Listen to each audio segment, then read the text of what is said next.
당신의 다음 종교 지도자는 사람이 아닐지도 모릅니다. 황당한 소리처럼 들리나요? 그런데 이미 그런 일이 벌어지고 있습니다. 일본 교토의 한 사찰에는 사람 대신 안드로이드가 설법을 합니다. 독일의 한 행사에서는 로봇이 사람들에게 축복을 내렸습니다. 우리가 공상과학 영화에서나 보던 장면이 현실의 종교 안으로 들어오기 시작한 겁니다. 그렇다면 기술은 우리의 신앙을 도대체 어디까지 바꿔놓을까요? 조금 더 구체적으로 보겠습니다. 교토의 400년 된 사찰 고다이지에는 민다르라는 이름의 안드로이드가 있습니다. 자비의 보살을 본떠 만들었고 반야심경을 사람들에게 들려줍니다. 제작비만 우리 돈으로 10억 원이 넘게 들었습니다. 그런데 흥미로운 사실이 하나 있습니다. 민다르는 사실 인공지능으로 움직이지 않습니다. 미리 짜놓은 설법을 반복할 뿐입니다. 그런데도 그 앞에 선 사람들은 묘한 경건함을 느낀다고 말합니다. 여기서 첫 번째 질문이 생깁니다. 신앙의 대상이 꼭 사람이어야 할 이유가 있을까요? 민다르가 정해진 말을 반복하는 수준이라면 한 걸음 더 나아간 경우도 있습니다. 가톨릭 지식 2000년치를 학습한 로봇은 사람들의 질문을 듣고 대답을 내놓습니다. 누군가는 이걸 가톨릭판 인공지능 비서라고 부르기도 합니다. 여기에 요즘의 생성형 인공지능까지 더해지면 이야기는 완전히 달라집니다. 세상 모든 경전을 순식간에 분석하고 당신에게 꼭 맞는 설교를 즉석에서 지어낼 수 있으니까요. 오늘은 이 변화가 우리를 어디로 데려갈지 끝까지 따라가 보겠습니다. 사실 기술이 종교를 뒤흔든 건 처음 있는 일이 아닙니다.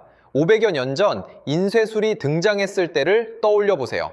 그 전까지 경전은 성직자만 읽고 해석할 수 있는 귀한 물건이었습니다. 그런데 인쇄기가 책을 대량으로 찍어내자 누구나 직접 읽을 수 있게 됐습니다. 그 결과 거대한 종교개혁이 일어났습니다. 새로운 기술이 종교의 권력 구조를 통째로 바꿔놓은 겁니다. 그러니 지금 인공지능이 일으키는 변화도 그 긴 흐름의 연장선 위에 있습니다. 매체가 바뀌면 신앙의 모습도 따라 바뀌어 왔으니까요. 그런데 왜 하필 지금 인공지능이 종교 안으로 깊숙이 들어오는 걸까요? 결코 우연이 아닙니다. 종교는 이미 오래전부터 조용히 디지털로 옮겨가고 있었습니다. 결정적인 계기는 몇 해 전의 감염병이었습니다. 사람들이 한자리에 모일 수 없게 되자 예배와 법회가 화면 속으로 들어갔습니다. 사람들은 거실 소파에 앉아 휴대폰으로 예배를 드리는데 익숙해졌습니다. 한번 열린 문은 좀처럼 닫히지 않습니다. 종교가 화면 안으로 들어온 순간 그 화면을 채울 새로운 존재의 자리도 함께 열린 겁니다. 또 하나의 이유는 우리 사회의 변화입니다. 종교 인구는 빠르게 늙어가고 있습니다. 신자의 상당수가 고령층이고 젊은 세대는 자리를 비웠습니다. 성직자의 수도 점점 줄어듭니다. 작은 시골 교회나 외딴 암제는 예배를 이끌 사람조차 부족해집니다. 이런 빈자리를 기술이 메우겠다고 나서는 겁니다. 거동이 불편한 어르신도 멀리 떨어진 곳에 사는 사람도 언제든 신앙생활을 이어갈 수 있게 말이죠. 적어도 명분만큼은 그럴듯합니다. 가까운 과거만 봐도 흐름은 분명합니다. 라디오가 보급되자 목소리만으로 수백만 명에게 설교하는 전도사가 등장했습니다. 텔레비전이 퍼지자 화면 속 부흥회가 안방까지 들어왔습니다. 새로운 매체가 나올 때마다 종교는 가장 먼저 그 위에 올라탔습니다. 더 많은 사람에게 더 빠르게 메시지를 전할 수 있었으니까요. 인공지능과 가상현실은 그 흐름의 가장 최신 판일 뿐입니다. 다만 달라진 게 하나 있습니다. 이번 기술은 단지 전달만 하는 게 아니라 스스로 말을 지어낸다는 점입니다. 바로 그 지점에서 전에 없던 질문들이 쏟아집니다. 그래서 한 인공지능 연구는 50년 뒤 종교의 모습을 이렇게 그립니다.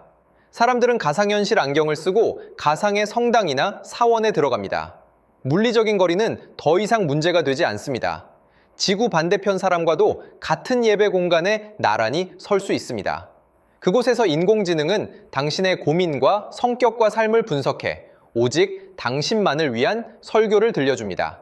1000명에게 똑같은 설교를 하던 시대가 저물고 한 사람 한 사람에게 맞춤형 위로가 도착하는 시대가 오는 겁니다. 이 맞춤화는 분명 매력적입니다. 늘 똑같은 설교의 지루함을 느끼던 사람에게는 반가운 변화일 수 있습니다.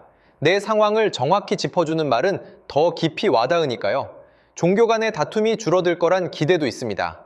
인공지능이 여러 종교의 공통점을 찾아내 서로를 이해시키는 다리가 될 수 있다는 거죠. 여기까지만 들으면 인공지능은 마치 종교의 구원자처럼 보입니다. 그런데 정말 그럴까요? 바로 여기서 우리는 잠시 멈춰 서야 합니다. 이건 먼 미래의 상상도 아닙니다. 이미 적지 않은 사람들이 한밤중 외로울 때 인공지능 챗봇에게 마음을 털어놓습니다. 신이 정말 있냐고 묻고 죄책감을 고백하고 위로를 구합니다. 사람에게는 차마 못할 이야기를 판단하지 않는 기계 앞에서는 꺼내놓는 거죠. 놀랍게도 사람들은 그 매끄러운 대답에서 실제로 위안을 얻기도 합니다. 어떤 면에서 인공지능은 하루 종일 자리를 지키는 지치지 않는 상담자입니다. 한 번도 졸지 않고 한 번도 짜증내지 않습니다. 그런데 바로 이 완벽함이 묘한 불안을 남깁니다. 가장 중요한 질문은 이겁니다. 인공지능이 설교는 할 수 있어도 과연 구원을 줄 수 있을까요? 한밤중 깊은 슬픔에 잠긴 사람의 손을 잡아줄 수 있을까요? 사랑하는 이를 떠나보낸 사람 곁에서 함께 울어줄 수 있을까요? 인공지능은 위로의 말을 완벽하게 골라낼 수 있습니다. 하지만 그 말에 진짜 마음이 담겨 있을까요? 우리가 종교에서 진짜로 얻고 싶었던 건 정확한 말이 아니라 나를 함께 견뎌주는 누군가의 온기였습니다. 생각해보면 종교가 수천 년을 이어온 힘은 완벽한 교리에 있지 않았습니다. 흔들리는 사람 곁을 묵묵히 지키는 따뜻한 천에 있었습니다.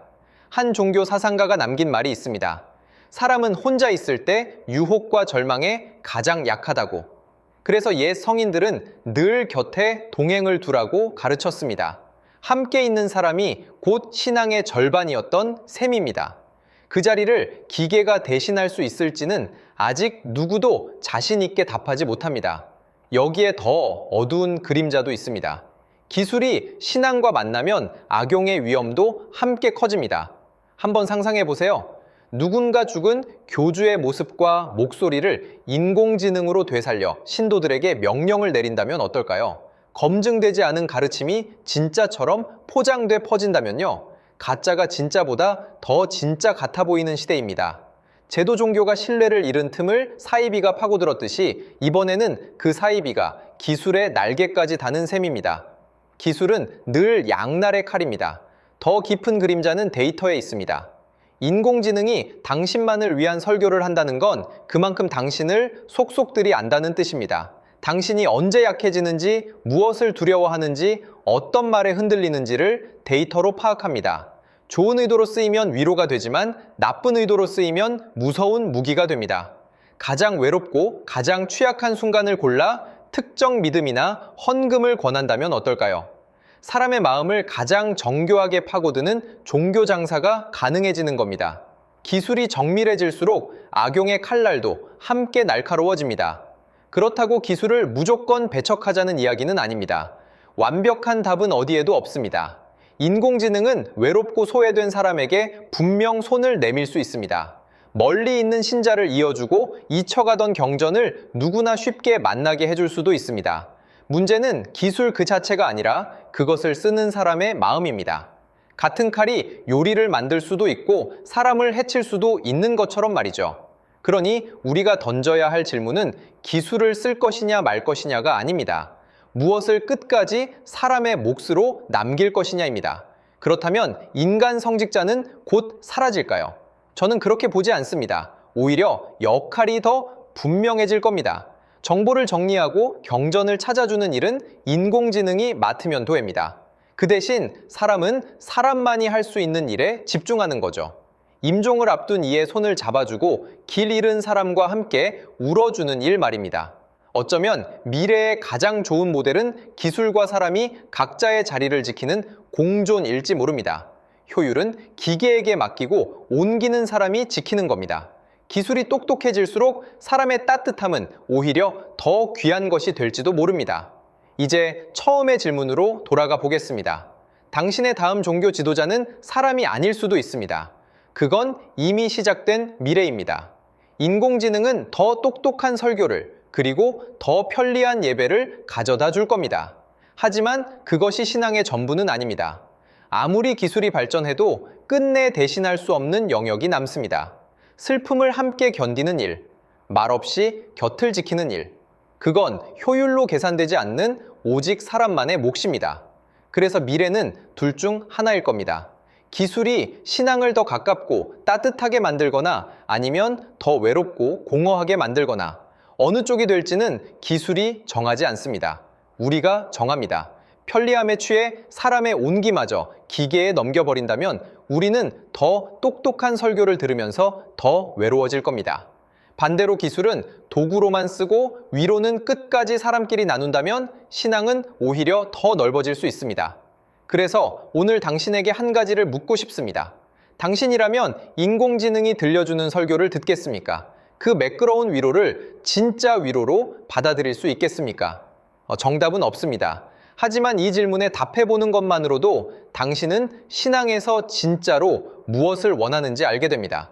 편리함인지 아니면 온기인지 말이죠. 그리고 오늘 한 번쯤은 화면 너머가 아니라 곁에 있는 사람의 얼굴을 가만히 바라봐 주세요. 기술은 빠르게 달려갑니다. 머지않아 우리는 인공지능이 이끄는 예배 앞에 서게 될지도 모릅니다. 그때 우리가 잃지 말아야 할 단 한 가지는 사람이 사람에게 건네는 따뜻함입니다. 아무리 똑똑한 기계도 그 온기만큼은 흉내낼 수 없으니까요. 오늘 이야기가 다가올 미래를 한 번 더 생각하게 했다면 구독과 좋아요로 함께 해주세요. 다음 시간에 더 깊은 이야기로 찾아오겠습니다. 고맙습니다.